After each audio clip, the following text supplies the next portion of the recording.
దేవుడు మనిషిని తన స్వరూపమందు తన పోలిక చొప్పున చేసి భూమి ఆకాశములు అనేటటువంటి ఒక మందిర నిర్మాణం చేసి ఆ మందిరములో తన ప్రతినిధిగా, తన ప్రతిమగా మరియు తన ప్రతిబింబంగా ఉంచాడు.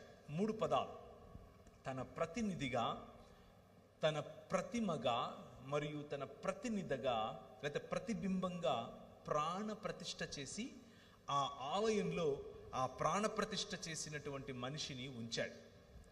నువ్వు ఏలు అన్నాడు. నాకు ప్రతిగా, నాకు యాజ్ ఎ రిప్రజెంటేటివ్, నా ప్రతినిధిగా, నా ప్రతిబింబముగా, అలాగే నా స్వరూపము నా పోలిక చొప్పున ఉన్నావు కాబట్టి నా ప్రతిమగా ఈ ప్రపంచాన్ని ఏలు అని చెప్పాడు.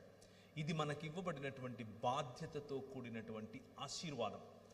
ఆ బాధ్యతతో కూడిన ఆశీర్వాదాన్ని మీకు ఒకసారి గుర్తు చేస్తున్నాను.